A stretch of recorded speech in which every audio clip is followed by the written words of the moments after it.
Hello, everyone, and good evening. Yeah, hi. I hope you had a wonderful weekend. It was very long anyway. Yeah, Mohammed. Norman, hi. Um, I hope the Diwali celebration was really worth it.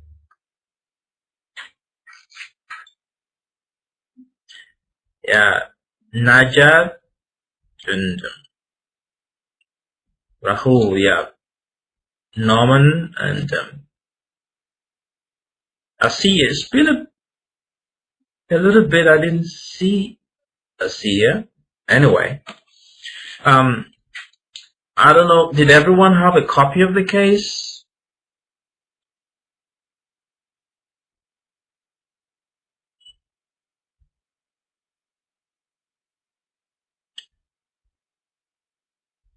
Is there anyone who didn't receive the case?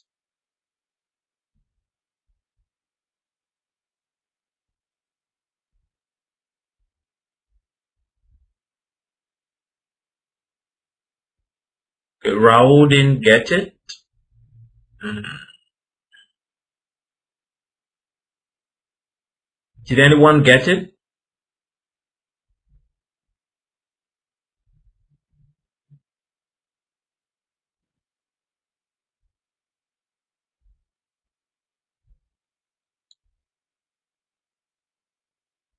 Yeah, there is a case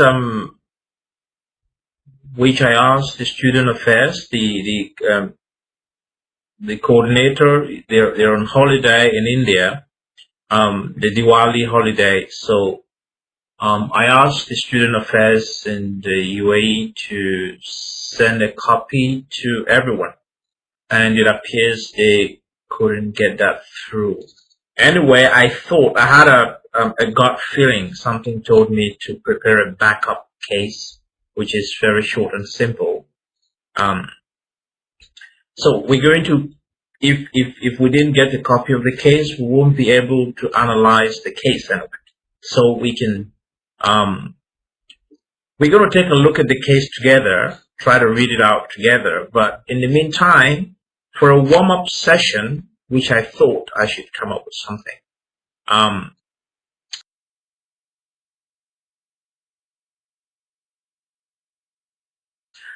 I have this on the board, critical thinking.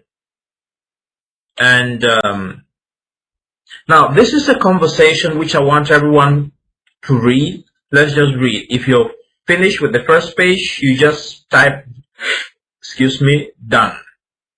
You type done so I can go to the next slide. Okay, everybody focus on the screen. So this is a conversation between two people, a man and a woman. Anyway, I can as well read it. The woman says, I'm very excited about my new job, but I'm worried about something. And the man asked, what seems to be the problem? The woman said, well, there are several different ways to get downtown from home, but I'm not sure which one is the best.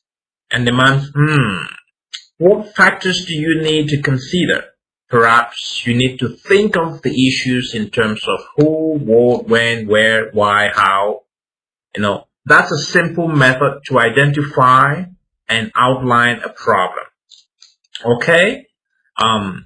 Let's see how the conversation evolves. Now, the first thing we need to do in a problem situation is define the problem. And in this case, you need to recognize that there is a problem so you can find a good solution. If you don't recognize and accept there is a problem, you won't look for a solution. The next thing is use questions like who, what, when, where, why, how to help define the issue. Now, in this case, the woman, the who is me. Not me, Miss Jude, but me, the woman. Because I have to get back and forth to work. The who is also the kids. Because they have to get back and forth to school, and then someone needs to be with them until we get home from work in the evening. And the man says, all right, let's focus on you first. You, the woman.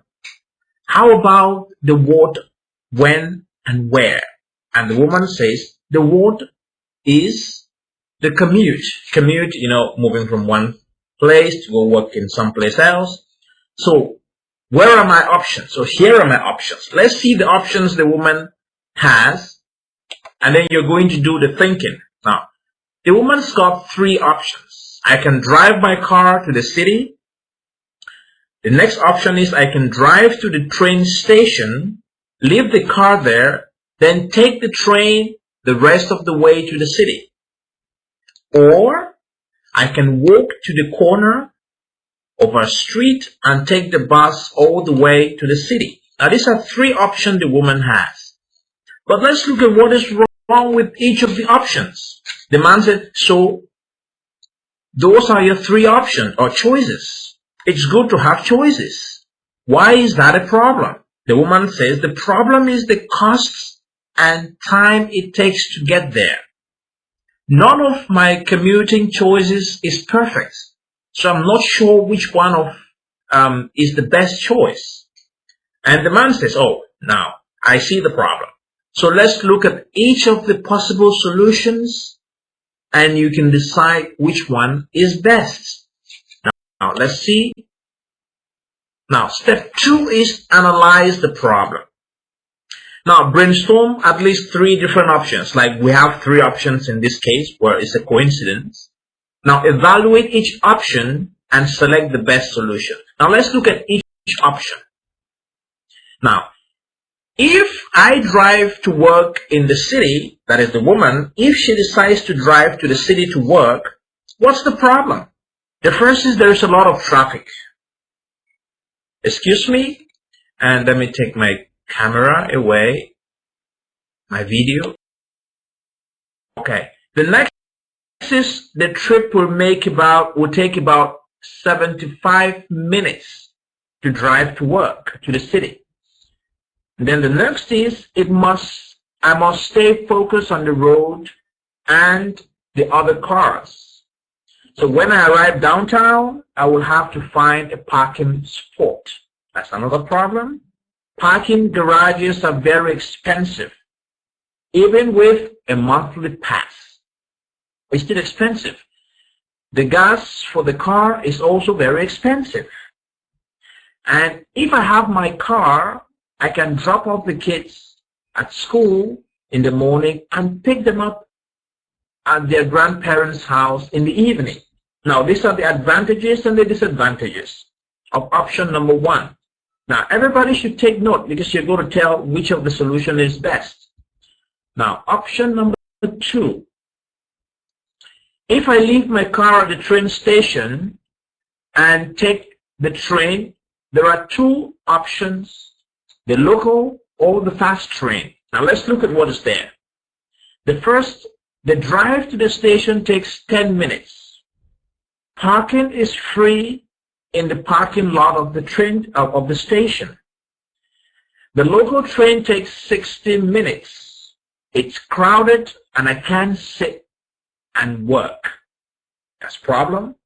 The cost is 20% of the fast train or parking garage.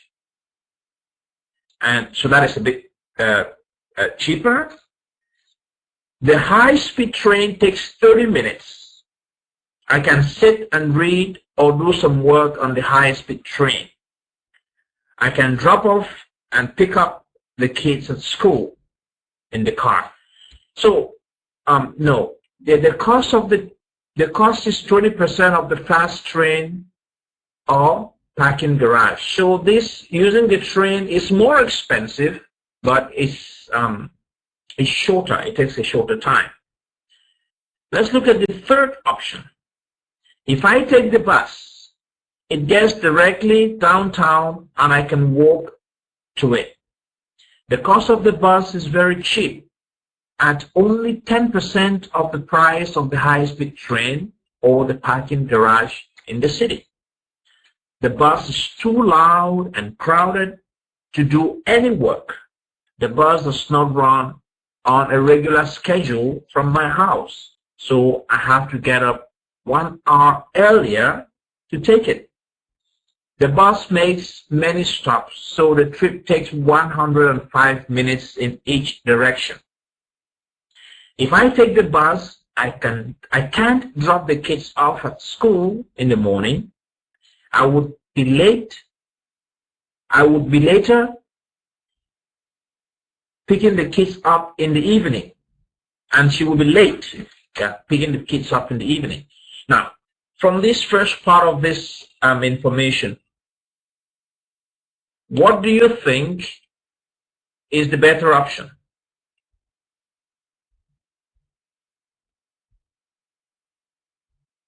I'm going to give the three options again, and then you choose the better option. This is the first option.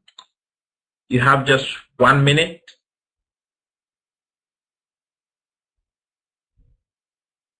Yeah, I see some people talking about option 2. Option 2 is more expensive. It's 20% more expensive. The high-speed train is 20% more expensive. Okay, anyway, let's not rush into it. Let's take a look at this first. You can take down any points for option 1.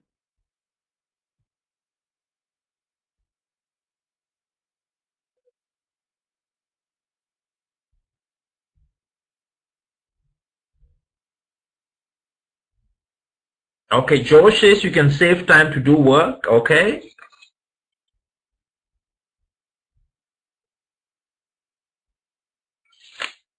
Okay, let's look at option 2. Are we done with option 1?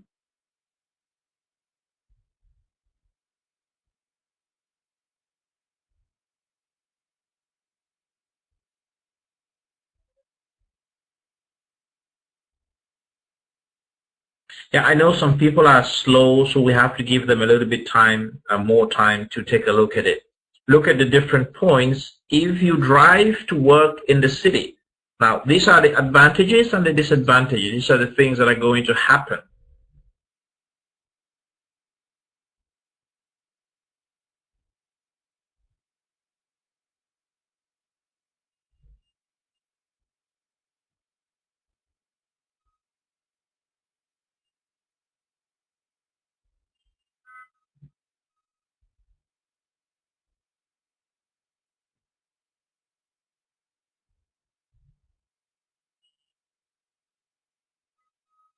Is that okay?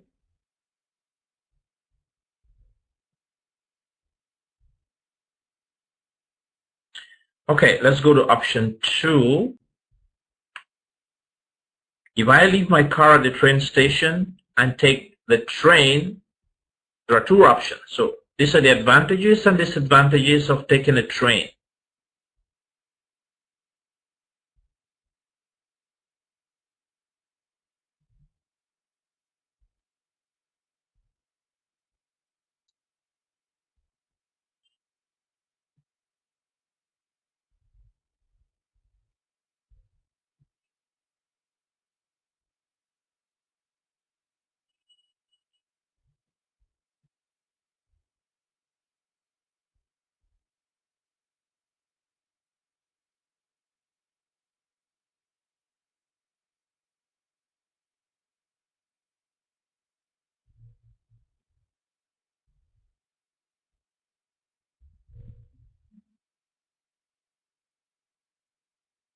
Is that okay?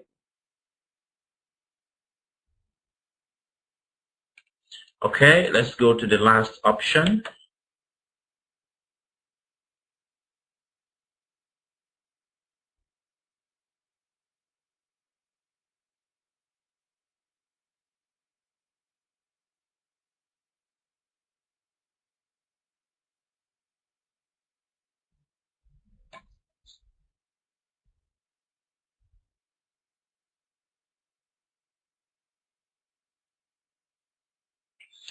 Okay, really says the extra 80% high-speed train fare is lesser than gas costs. And if we evaluate option 2 with high speed is better, she finishes all his work and children to school.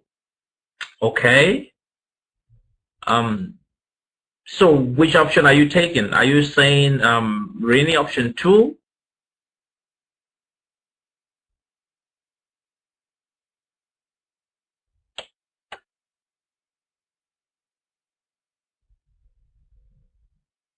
Now, Elaine also says option 2. Option 2 is most convenient but not economical. Yeah, that's good.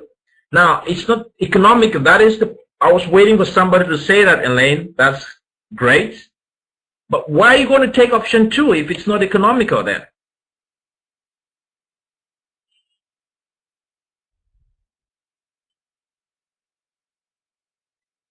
Yeah, Francis accepts the same. He talks about the same thing.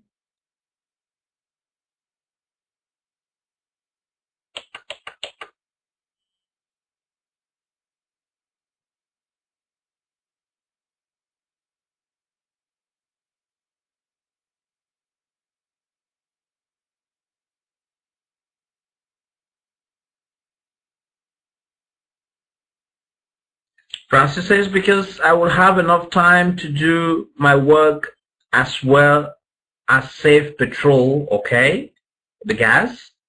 Rooney said, but compared with fuel and vehicle maintenance, it's more economical, I think, and let's come in very fast.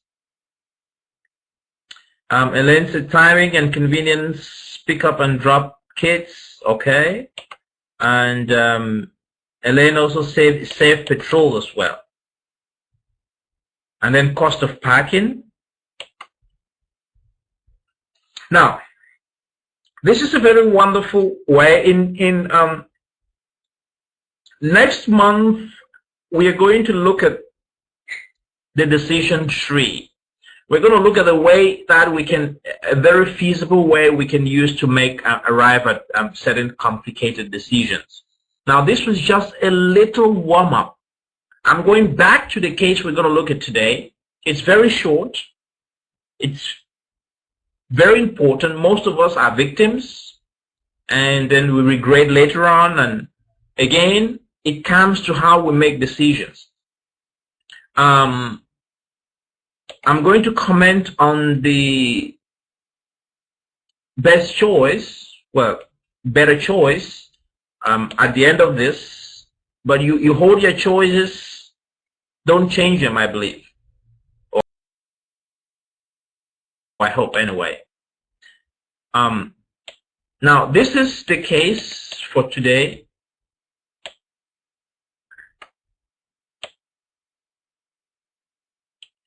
Now, the case is, Rahul says option 3. She won't have to worry about her kids since they're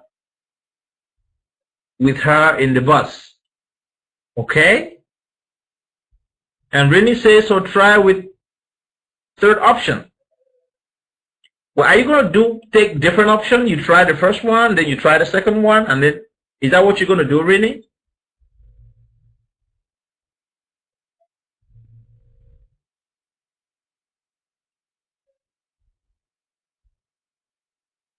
Well, don't you think that's going to be more expensive and more risk?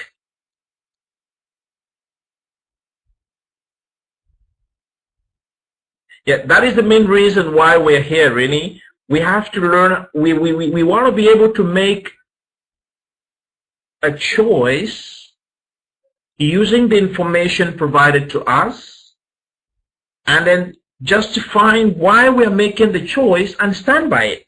There are certain situations you won't have all the luxury, the time luxury to look at different options. Okay, now just look at the screen and look at the case in front of you. I'm just going to give ourselves about 5 to 10 minutes because the case is very short. Now you look at what is happening with this gentleman, Alan Bream, a young graduate from a business school, and he's faced with a challenge, a problem of choice.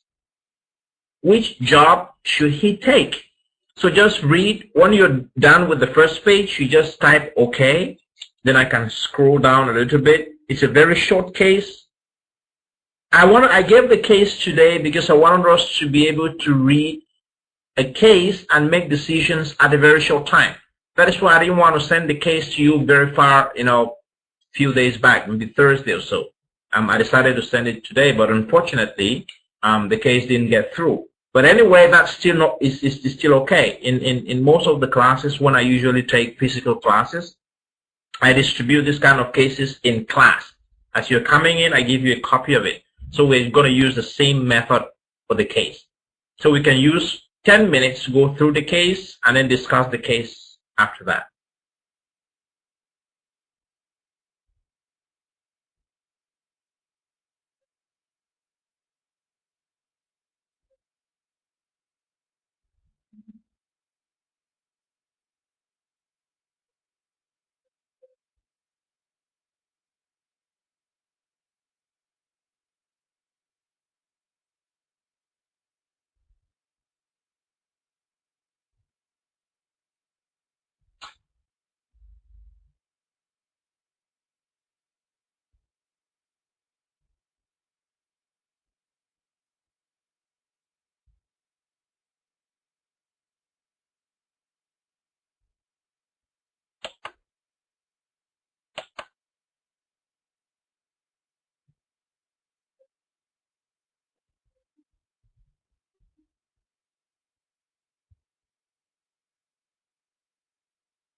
Are we done with this part?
Okay, the tax exhibit I'm going to show you last. This is the end of the case. The exhibit 1 is just about 5-6 lines of some tax and percentage, income and percentage tax.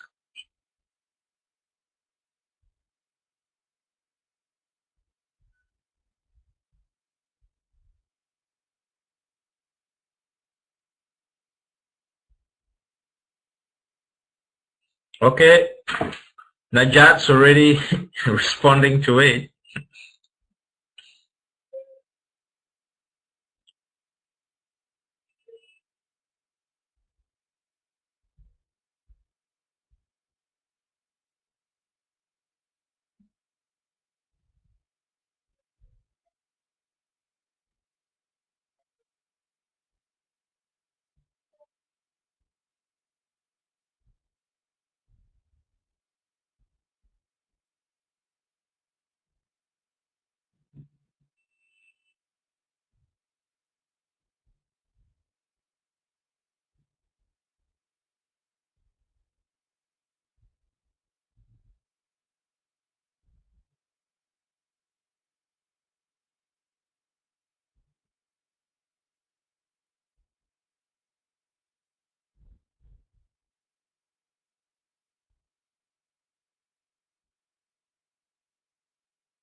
Okay, are we all done with this now?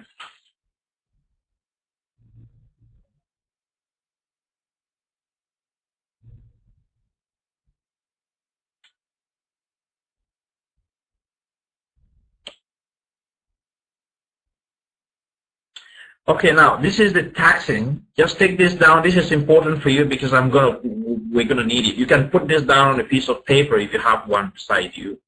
Just take down these tax brackets and the estimated total tax rate per bracket. We're going to use it to make the decision. So before you make a decision, you have to do some calculation. So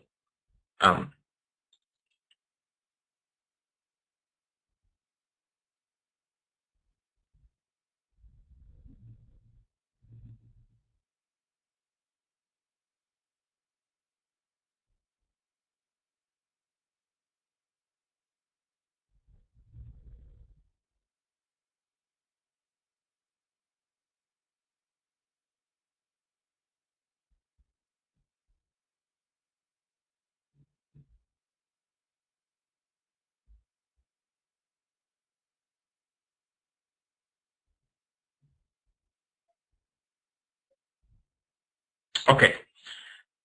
Now let's go to the question. If you were Alan Brame, what option would you choose and why?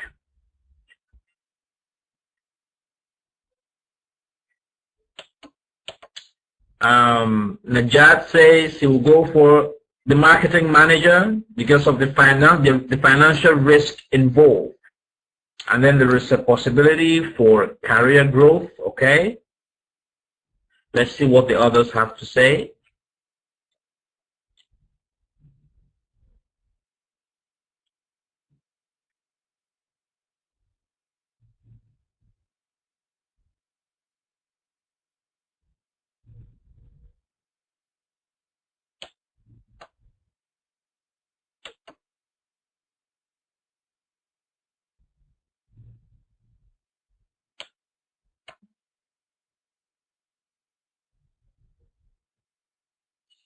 Okay, let's see what Ellen says. She said, I will go with the choice of assistant marketing manager since having just graduated, he would be able to get a good career growth and benefit with the much gain experience and promotion to marketing manager. He always has the option to start his own company in the future. Okay, that is what Alan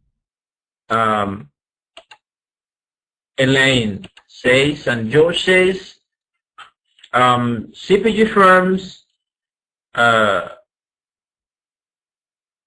career progression is there. After 3 or 4 years there will be Promotion. Okay, you're sure there's going to be a promotion. Okay, so you're going for the assistant marketing manager because of the promotion. Okay. Anyone else with now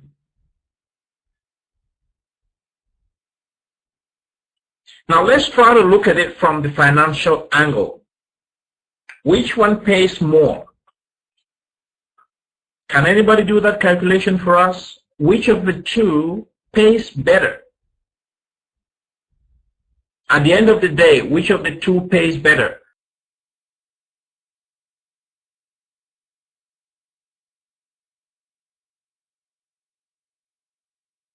We've seen that these are the tax rates. If your annual salary is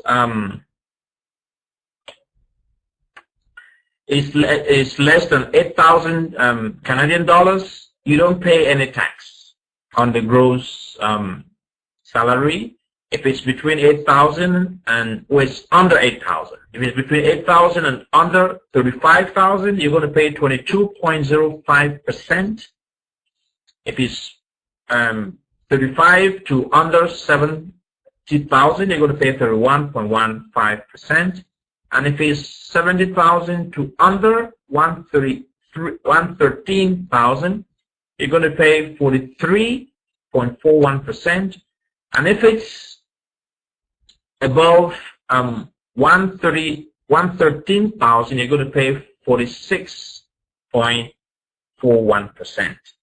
So when you look at the financial part of it, which one pays more? And how do you get your answer? Can you share your answers with us? If you want to use my whiteboard, I can give everybody access to the board. You can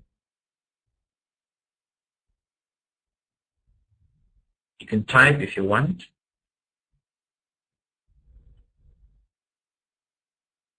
If you want to show us your calculation on the board, I can give you an access to the whiteboard, and then you can do it for us.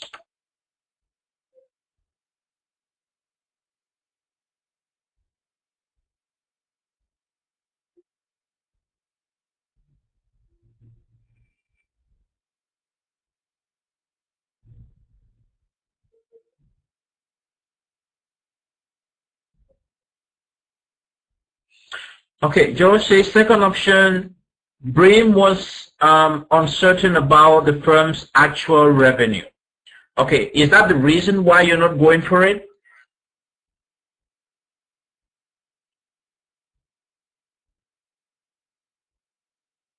Now, some of you are talking about the advantages of working for the CPG firm, but what are the disadvantages of working for a CPG firm? And then what are the advantages of being self-employed? And what are the disadvantages of being self-employed in this case? There is something I'm waiting for someone to tell me, which is very clear in the case.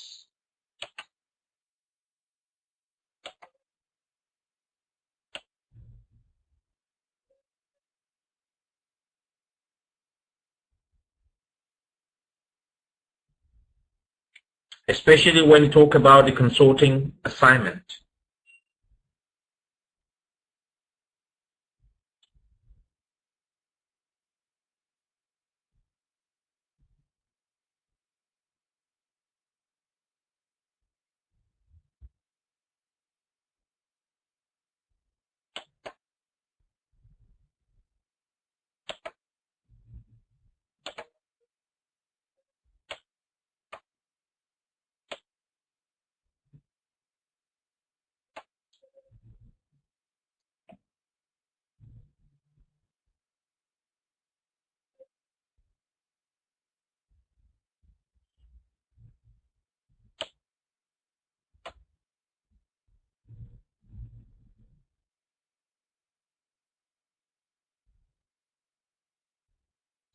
Okay, Francis will go with the consulting assignment as there are possibilities of taking over the company. That's good.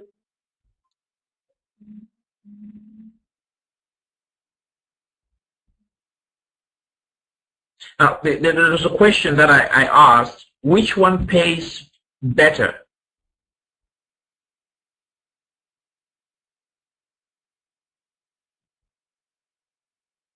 The gross salary are all the same, but at the end of the day, what do you think Alan Brim is going to take home from the CPG company firm, and what is he going to take home at the end of the day as a private consultant when we look at the financial part of it?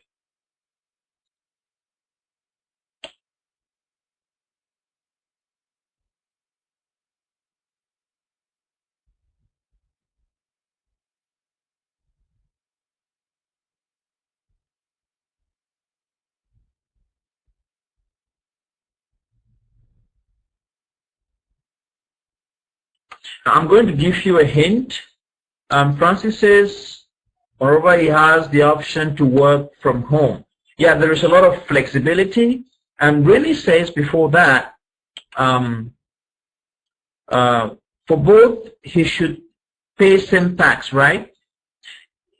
Yes, of course. Now, look at the tax is the same for everybody. But again, there are lots of things happening, really. Take a look at it. This is the core of this case. I want people to try to look at the different hidden costs. I'll put it that way, hidden costs. There are lots of hidden costs behind it. If it doesn't mean that if they say they're going to pay you 70,000 Canadian dollars gross, you're going to go home at the end of the day with that money. That's not true. I wanted you to look at the financial cost, the hidden cost behind it. What's going to be left over for you to take home as a net salary at the end of the year? George says the CPG option would take him on a well-worn path. The other would take him through as yet uncharted territory. Okay? That's very true. For convenience sake, if you want to be comfortable and less risk, okay, that's fine.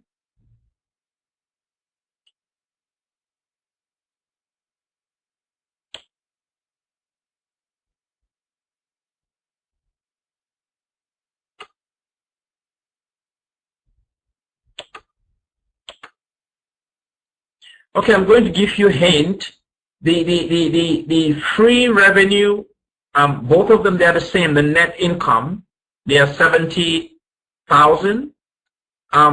If he works as an assistant marketing manager, he has to pay the tax imposed by the law, by the government, and he has free health insurance.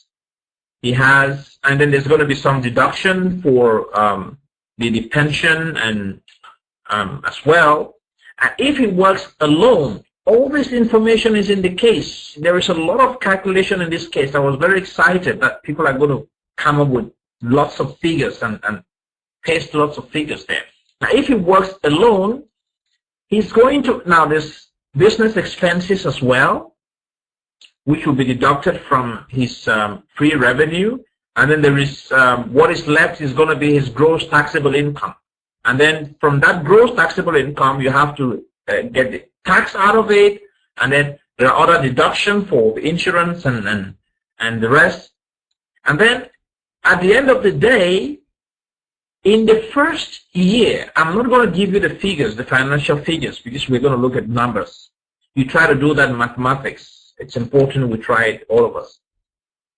In the first year, the assistant marketing manager job provides Brim with a higher take-home pay than the entrepreneurial opportunity. But in subsequent years, while Brim can only expect, kind of a steady rise in the marketing position, the entrepreneurial opportunity gives him an option to purchase the firm at a current valuation. That's important. He is going to purchase it at the current valuation, not in the future, not the future valuation, that is the current value. So that is the advantage that the owner of the small firm gave him. He can keep, incremental gains incurred over the next 3 years. So that's one option. And then there's also independence versus traditional and his goals. Now, if he wants to be independent, then he has to go for the second option. But if he wants a traditional kind of working career, then the assistant management position is better for him. Now, he has to consider whether he likes to be more, independent and control his career path and choices anyway, or whether he prefers a steady, solid path like George said. That is a traditional approach that is dependent upon the company's culture. Again, you have to do only what the company asks you to do. And you know that with independent career path, such as, being an outside consultant, you would, be able to make choices every step of the way and constantly steer the changes in his career path. I think he's supposed to do that constantly. There is flexibility and structure, which as somebody talked about, I can't remember it. He can work from home. And then structure means you only have to be in the office. It talks about 8:30 to 4:30 p.m. 8:30 a.m. to 4:30 p.m. you have to work from the office. But as a private consultant, he can work from home, so there is some flexibility in it. And then there is a risk factor as well. So I'm doing the analysis now for you. I don't know, but I'm still waiting for the figures. Now there is also the risk factor. Low risk and steady benefit. If he works as an assistant marketing manager, there is low risk, and then there is the steady benefit. It's not going to change no matter what you do. It's very clear. Nobody can get a pay rise more than 20%. And it's always an average of about 15%. But as a private consultant, he can own the company, he can make more profit, so there is more risk, and there is also more benefits. And then you can also look at it from the work-life balance. If he wants, to kind of relax in the future, the best option for him is to take the consultant job, because he can work very, very hard, earn some more money, and then live a kind of a settled life. But with the marketing assistant marketing management position, no matter what you do, you can make the company pay you more. You can change the company's system. It's going to be steady, and you realize that you end up working even at a very later age. So that is also a problem. Now, there is also the problem of individual versus team and guidance and support. If you work as an individual, you can always do things the way you want, but when you work as a team, you take other people into consideration. And that's going to be if he works in the as an assistant marketing manager. He has to compromise a lot, but when he works on it by himself, and there's also satisfaction versus praise. If you work as an assistant marketing manager, there is kind of praise. You expect people to praise you. Again, but if you work as a consultant, which is self, is personal, there is some satisfaction because you do what you want. You don't need people to praise you. You're trying to satisfy your desire. You set goals for yourself, and then you try to achieve those goals. I'm really looking forward to. Now, at the end of the day, what would you choose? There are many things you have to put together to be able to make a choice. I've just listed a couple of these things, but the question goes back: which pays more? I said the assistant marketing manager pays more in the first year, while the private consultant job pays less. But what is the figure? I'd like somebody to give us the figure. How much is Dream going to take home if he works as an assistant manager, marketing manager for the first year?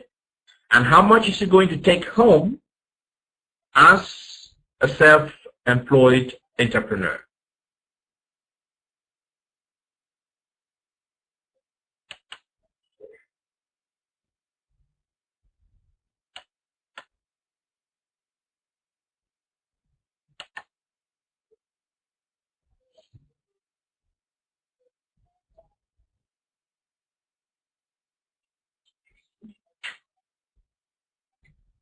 Are we doing the mathematics already?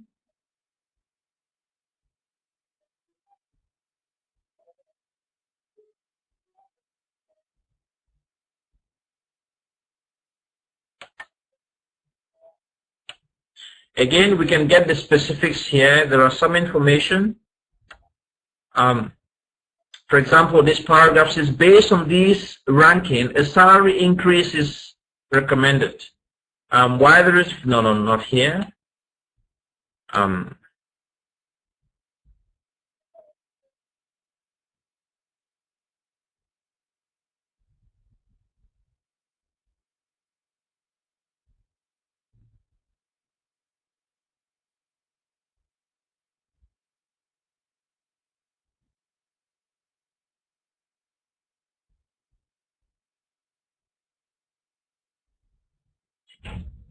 Okay, here. Now, Brim estimated that Canada Pension Plan and employer employment insurance would cost a full-time employee 5% of gross salary. This is one thing you have to take down. 5% of gross salary. And for that is for an employee if he works as an assistant marketing manager.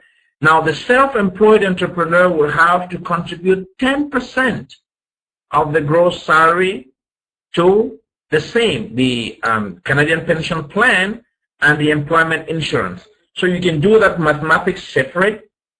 And then there is also the tax on the gross salary, which is here. You can do the mathematics as well. You can get that from here. So at the end of the day, and then if he is working alone as self-employed, he spends $30,000 per year for consulting expenses for auto, computer, office equipment, meals, travel, supplies.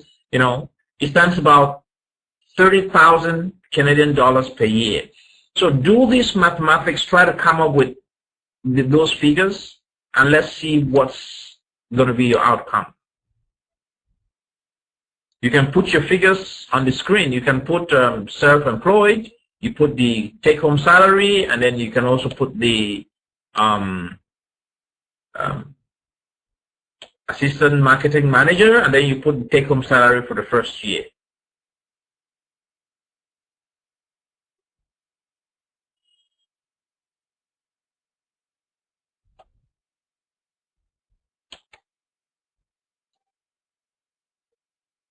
Anybody got the answer?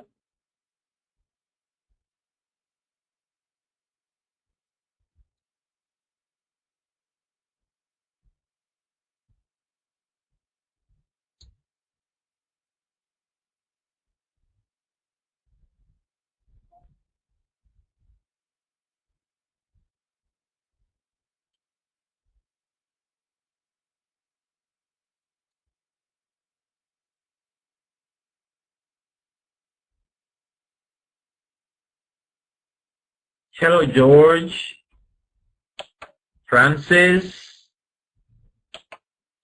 Rini, everyone, I'm waiting.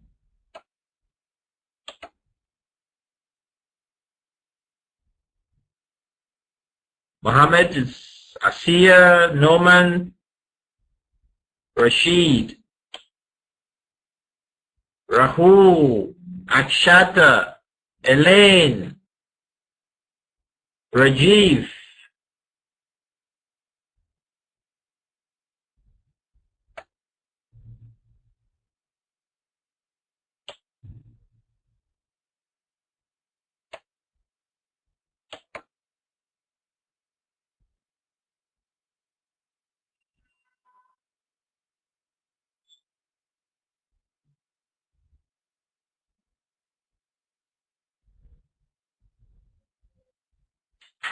Now, that's the explanation I've been doing. I've been giving you hints. The facts are there on the screen. Now, you look at the taxing and the deduction, because we are making decisions based on two things. We're also looking at the financial part of it. We're looking at the convenience. We're looking at so many other aspects. But again, when we talk about the financial part of it, we have to be certain that, okay, this is what we're going to spend at the end of the day. Now, first of all, you can take down these points. The Canadian pension plan and employment insurance will cost the full-time employee, for example, if he works as assistant marketing manager, it's going to cost him 5% of gross salary. Now, for an employee, but if he's self-employed entrepreneur like the consultant, he's going to pay 10% of his gross salary. Now, that's one side. Again, the next point is that as a consultant, he is going to spend $30,000 for office supplies. He's going to spend $30,000, but as an employee, assistant marketing manager, he's not going to spend that money. And then there is insurance, a health insurance, which is free for him and on the other side. But again, look at the tax system here. This is the kind of reduction he's going to get on his taxable income. So you use this mathematics, put these things together, and then come up with a figure. I'm really waiting. I'm expecting an email because the time is going and I'm not really going to give it to you. I'm expecting somebody to send me that amount as an email. Anyway, I hope you're going to work it out on your own. Thanks.